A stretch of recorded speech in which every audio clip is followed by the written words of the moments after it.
Selamat pagi saudari dan saudara yang terkasih. Selamat Paskah.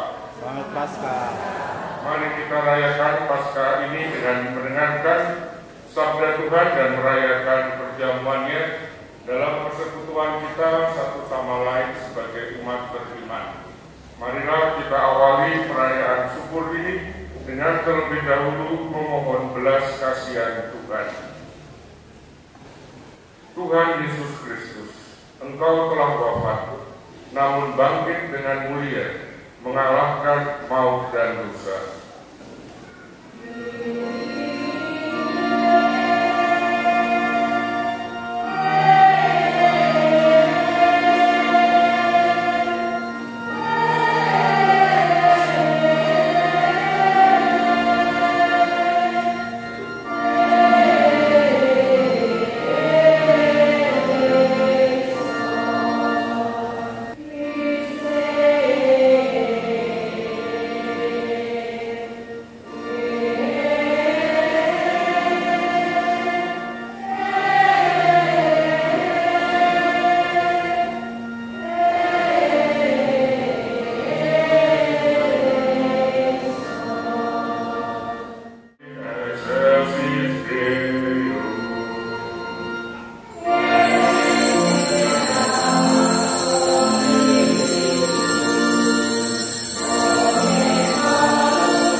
Yang membuka harapan hidup kekal bagi kami. Kami mohon, teguhkanlah iman dan harapan kami akan hidup baru yang Kau anugerahkan berkat kebangkitan Putra-Mu. Sebab Dialah yang hidup dan berkuasa bersama Dikau dalam persatuan Roh Kudus Allah sepanjang segala masa. Amin. Pembacaan dari Kisah Para Rasul. Sekali peristiwa, Allah menyuruh Petrus pergi ke rumah perwira Kornelius. Di sana mulailah Petrus berkata, "Kamu tahu tentang segala sesuatu yang terjadi di seluruh tanah Yudea, mulai dari Galilea, sesudah sesudah baptisan yang diberitakan oleh Yohanes, yaitu tentang Yesus dari Nazaret, bagaimana Allah mengurapi dia dengan roh dan kuat kuasa.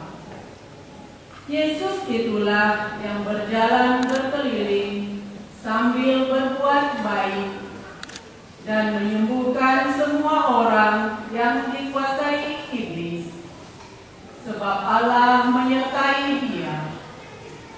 Kami adalah saksi dari segala sesuatu yang diperbuat Yesus di tanah Yudea maupun di Yerusalem. Dia telah dibunuh dan digantung pada kayu salib. Tetapi Allah telah membangkitkan dia pada hari yang ketiga.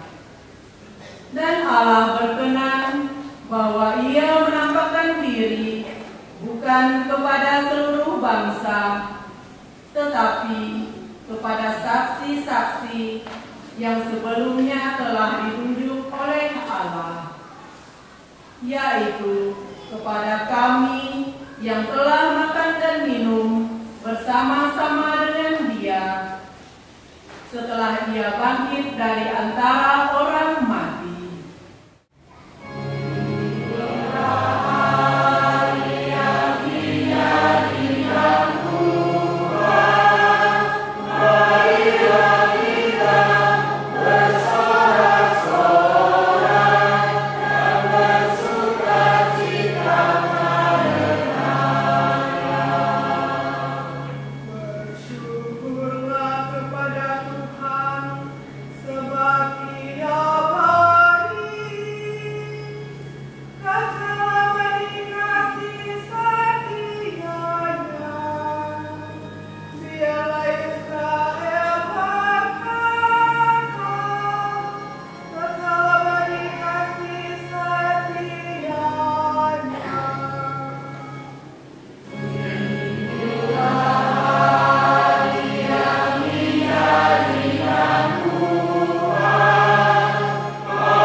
Maka carilah perkara yang di atas, di mana Kristus berada, duduk di sebelah kanan Allah. Pikirkanlah perkara yang di atas, bukan yang di bumi. Sebab kamu telah mati, dan hidupmu tersembunyi bersama dengan Kristus dalam Allah. Kristuslah hidup kita. Apabila ia menyatakan diri kelak, kamu pun akan menyatakan diri bersama dengan dia dalam kemuliaan. Demikianlah sabda Tuhan. Haleluya.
pagi benar ketika hari masih gelap, pergilah Maria Magdalena ke kubur Yesus, dan ia melihat bahwa batu penutupnya telah diambil dari kubur.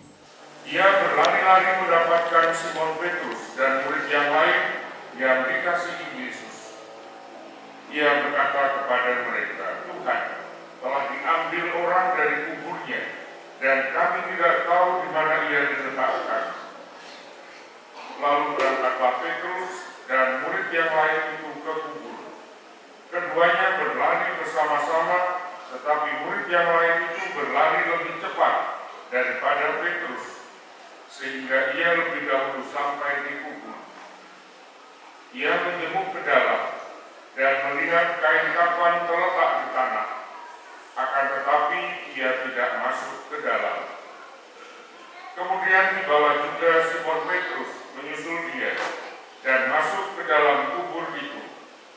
Ia melihat kain kafan terletak di tanah, sedangkan kain peluh yang tadinya ada di kepala Yesus tidak terletak dekat kain kafan itu, tetapi terlipat tersendiri di tempat yang lain. Sesudah itu masuklah juga murid yang lain yang lebih dahulu sampai ke kubur itu. Ia melihatnya dan percaya, sebab selama itu mereka belum mengerti isi kitab suci yang mengatakan bahwa ia harus bangkit dari antara orang mati. Demikianlah Injil Tuhan.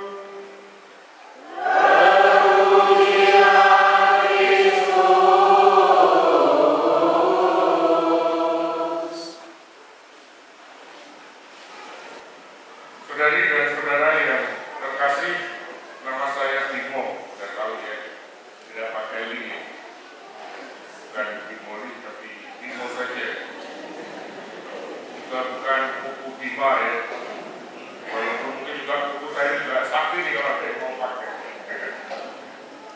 Ya, nama saya Timo, lengkapnya Antonius Nugroho Bimo Prakoso, OFF.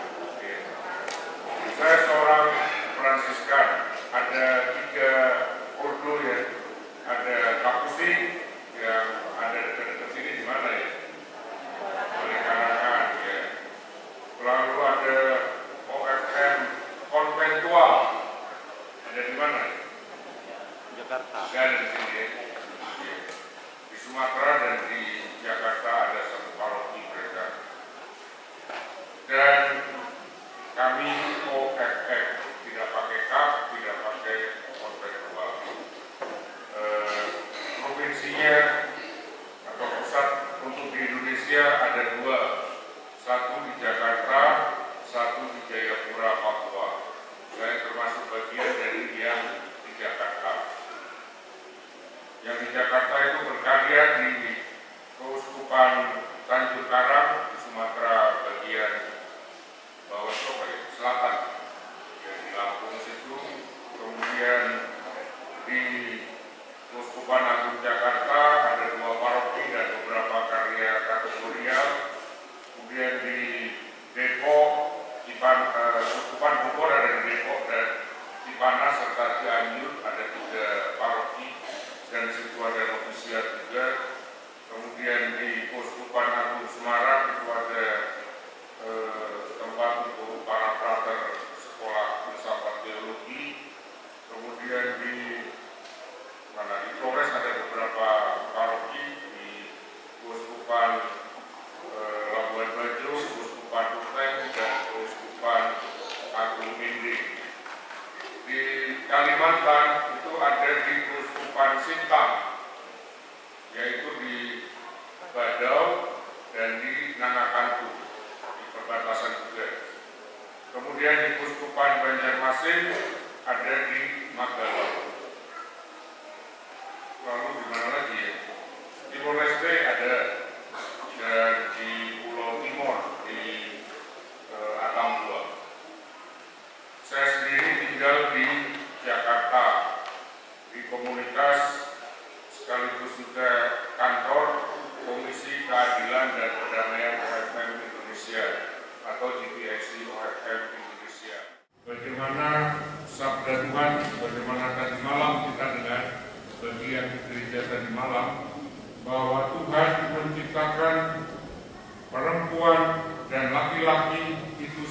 setara dengan Allah. Keduanya diciptakan setara, hanya beda dalam hal fungsi dan juga peran. Tapi sebetulnya dalam hal peran mereka bisa saling bertukar peran. Peran itu misalkan untuk pekerjaan-pekerjaan tertentu ya. Sekarang di sini misalkan sudah ada wakil bupati kita itu perempuan, bupatinya laki-laki. Yang tadi di sini juga banyak perempuan. Waktu itu mungkin hampir sama nih. Berarti sudah cukup setara lah di sini laki-laki dan perempuan. Di beberapa keuskupan saya juga mendengar tapi juga sekaligus mengadvokasi tentang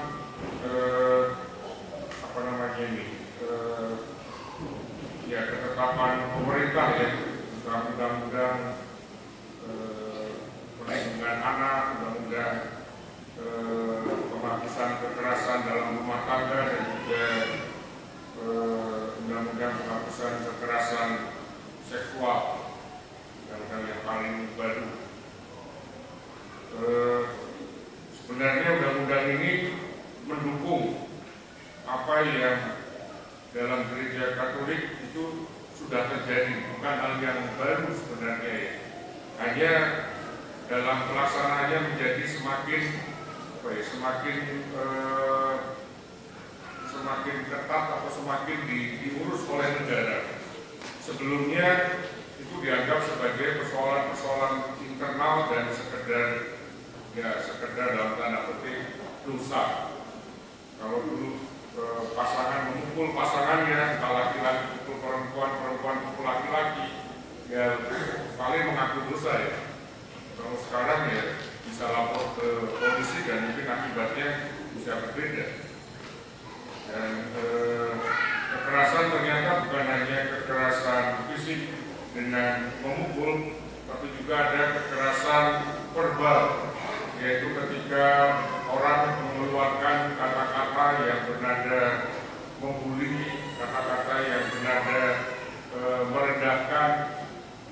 Nah ini kan sebetulnya juga sudah disabdakan dalam kitab suci bahwa manusia itu setara, yang berarti harus bekerja sama.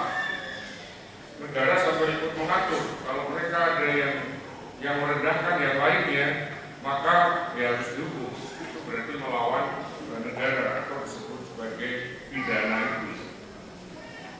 Ada kekerasan finansial ketika dalam keluarga, entah suami atau entah istri, entah bapak atau ibu tidak memperhatikan kebutuhan keluarga dan suami, istri dan anak-anak, tapi menggunakan pendapatannya hanya untuk kesenangannya sendiri. Nah, itu juga bagian dari kekerasan finansial. Ada banyak hal lain berkaitan dengan itu, tapi sebenarnya juga tidak jauh-jauh dari apa yang kita rayakan hari ini, peristiwa Paskah kebangkitan Kristus yang mengajak orang yang percaya untuk menjadi saksi Kristus yang bangkit. Bagaimana orang bisa menjadi saksi Kristus, atau bagaimana menjadi saksi Kristus itu? Ada satu cerita, gereja kita ini namanya Fransiskus Assisi, walaupun parokinya namanya Yohanes Maria Vianney, tapi gerejanya gereja Santo Fransiskus Assisi. Ada cerita tentang Fransiskus ketika pada suatu kali dia mengadakan perjalanan dengan naik kuda. Dia mau pergi ke satu tempat dan di tengah jalan dia kelaparan. Lalu dia melihat, waduh itu ada kampung nih, pasti saya bisa minta makan di situ. Ketika dia sampai di rumah yang pertama, turunan dia dari kuda dan mengetok pintu, lalu dibuka oleh yang punya rumah. Bapak, ada apa? Saya lapar, bolehkah saya minta makan? Si penghuni itu bilang, itu baru saja dari makanan anak-anak saya, sehingga kami juga tidak ada makanan ini.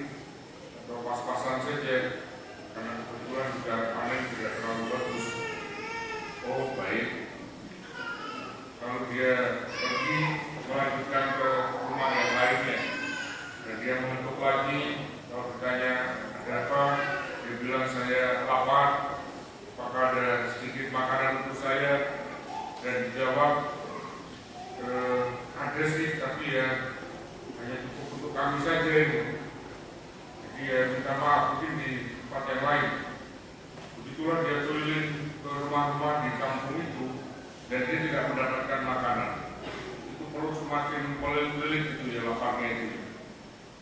Lalu dia naik ke kuda, siapa tahu nanti di kampung yang berikutnya saya bisa dapat makanan. Ketika dia melanjutkan perjalanannya, ya dia kecapean, lalu ketika dia melanjutkan perjalanannya, entah karena dia yang lapar, tapi kudanya yang capek, lalu kesandunglah kuda itu dan dia terpental. Dia jatuh, lalu dia lihat apa yang menyebabkan kudanya yang tadi tersandung. Dia lihat ada batu sekepalan tinggi. Tapi dia tidak marahi batu itu, dia minta, ini yang membuat segala. Lalu dia duduk sebentar di pohon itu, kemudian ketika dia sedang santai-santai begitu, lalu saya ada ide. Lalu dia kembali ke kampung itu dan dia berseru di tengah-tengah kampung, saudara-saudara, saya tahu kalian semua makanannya pas-pasan. Saya punya cara untuk membuat kalian semua makan sampai kenyang. Mari kita makan di sini. Itu mendengar kata makan, orang-orang keluar dari rumah lalu berkumpulan di situ. Saya pernah membuat makanan yang bisa mengenyangkan banyak orang. Bahannya sederhana, hanya butuh air saja. Kalau air saja gampang, mulai mereka cari tempat dan kemudian cari air, lalu dinyalakanlah api. Lalu dia mengaduk-aduk air di dalam panci itu dan dia mengatakan, saya akan membuat sup batu yang paling enak. Lalu dia cemplungkan itu batunya itu, lalu dia aduk-aduk lagi. Sup ini mungkin agak enak kalau ada yang punya garam, lada, bawang. Mereka kamu punya tidak? Ada sedikit yang lain. Tapi itu gimana ya? Tapi ketika ada satu anak yang, mama kita punya itu di rumah itu, ambil saja. Sudah tidak bisa tidak oleh orang lain, tidak enak juga ya. Akhirnya dikeluarkan itu garam, lada, bawang merah, lalu dimasukkan juga di kuali itu, lalu tetap diaduk-aduk. Wah, gimana baunya? Wah, harum deh. Ini akan sehat. Kalau ada yang punya sisa-sisa daun, apapun bisa dibuat supaya kita makan sup yang sehat. Mereka mulai senggol-senggol lagi. Awalnya juga keberatan untuk mengeluarkan yang dia punya, tapi ketika satu sudah mulai keluarkan, yang lain juga akhirnya ikut keluarkan. Ada banyak daun-daun di situ yang muda-muda. Lalu dia aduk terus. Bagaimana di belakang ini? Sudah cukup kesat. Wah iya, ini suplikanya kesat. Kalau ada yang punya tulang-tulang, baik juga itu. Karena saya pernah makan sup ini bersama seorang pejabat itu, isinya lebih tinggi. Kalau mereka mulai senggol-senggol lagi dan akhirnya keluarlah itu sisa-sisa daging dan juga tulang, lalu dimasukkan di situ. Inilah sup yang paling luar biasa. Dan setelah matang memang sup itu dibagikan ke semua orang dan semua makan dengan sukacita. Saudari dan saudara, pengembara ini atau kita katakan dia Fransiskus Assisi menjadi saksi dengan memberikan harapan kepada orang-orang yang kelaparan atau orang-orang yang mungkin enggan memberikan dirinya, memberikan sebagian dirinya untuk kepentingan bersama. Dia menggerakkan mereka, dia memberikan mereka harapan bahwa kita bisa bersukacita, bahwa kita bisa bergerak bersama. Pasca Tuhan Harusnya juga menggerakkan orang Kristen untuk melakukan hal yang sama. Cerita tentang Paskah bukan hanya sekedar fakta historis yang diperdebatkan, tetapi ini adalah peristiwa iman. Dasar dan pusat iman kita adalah Paskah. Tanpa Paskah, tanpa iman akan kebangkitan Tuhan, sia-sialah iman kita. Dan ketika orang percaya akan kebangkitan, maka orang juga akan percaya bahwa penderitaan yang dia alami, duka yang dia alami, itu akan berbuah pada waktunya. Apabila itu dilakukan dalam Tuhan, bukan yang dicari-cari sendiri, tetapi kalau orang melakukannya karena kasih kepada alam, maka dia juga akan mengalami sukacita. Semoga dengan perayaan Paskah ini kita digerakkan untuk menjadi saksinya, memberikan harapan kepada yang lain, dan juga mau membagikan apa yang kita miliki kepada yang lain, agar kita bersama-sama dapat memuji dan memuliakan Tuhan. Amin. Kristus kasihanilah kami. Tuhan kasihanilah kami. Santa Maria Bunda Allah, Santo Mikael, para malaikat Allah, Santo Yohanes Pembaptis, Santo Yosef, Santo Petrus dan Paulus, Santo Andreas, Santo Yohanes, Santa Maria Magdalena, Santo Stefanus, Santo Ignatius dari Antioquia,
Ya Kristus, Engkaulah cahaya dan keselamatan segala bangsa. Terangilah kiranya para pemimpin bangsa-bangsa, agar selalu menggalang persatuan dan kerukunan di antara para bangsa demi perdamaian dan kesejahteraan umat manusia. Kami mohon. Ya Kristus, Engkaulah kebangkitan dan kehidupan. Tunjukkanlah belas kasih-Mu kepada mereka yang sakit, yang menderita dan menghadapi ajal, agar mereka semua dikuatkan dan teguhkan berkat kebangkitan-Mu. Kami mohon.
dapat ditebus dengan sengsara dan wafat Yesus yang telah bangkit jaya.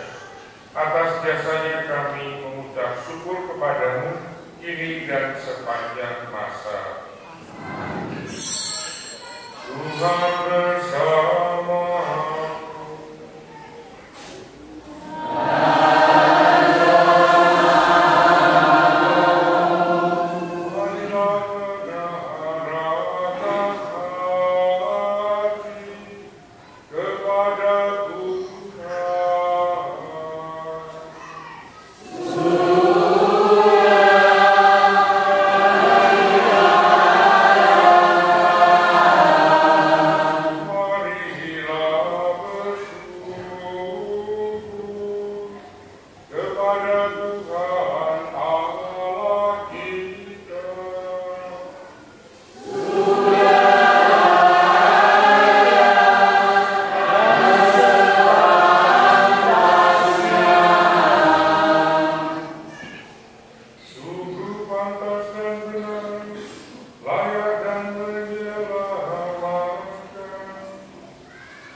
Demikian pula sesudah perjamuan, dia mengambil piala. Sekali lagi dia mengucap syukur kepadamu, lalu memberikan piala itu kepada murid-muridnya seraya berkata, Terimalah dan minumlah kamu semua. Inilah piala darahku, darah perjanjian baru dan kekal, yang ditumpahkan bagimu dan bagi semua orang demi pengampunan dosa. Lakukanlah ini sebagai kenangan akan darahku.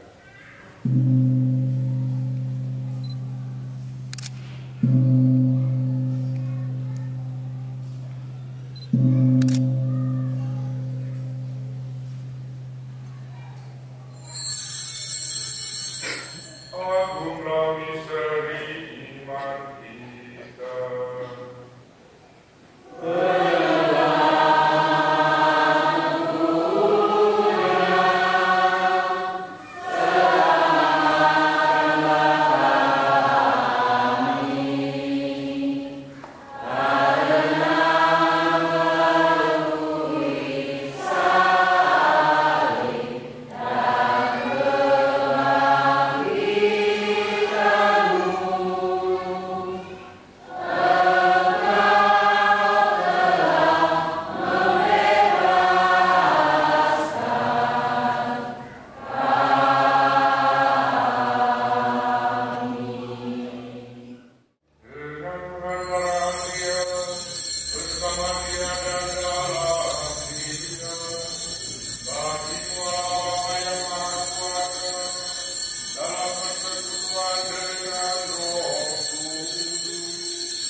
biarkan Tuhan memasuki pesta sukacita abadi.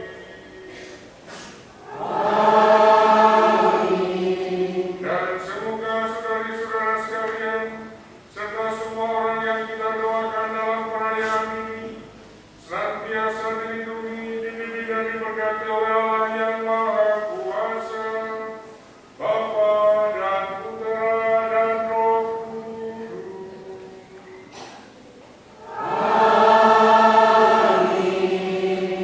Saudari dan saudara, pergilah, misa sudah selesai. Haleluya, haleluya.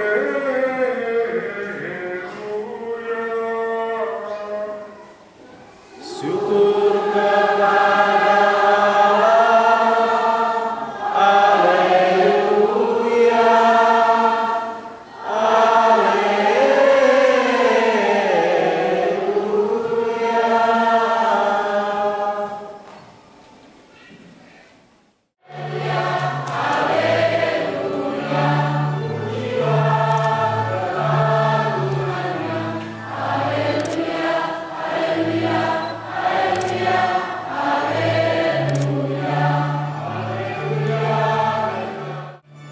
Bersama dengan iringan suling.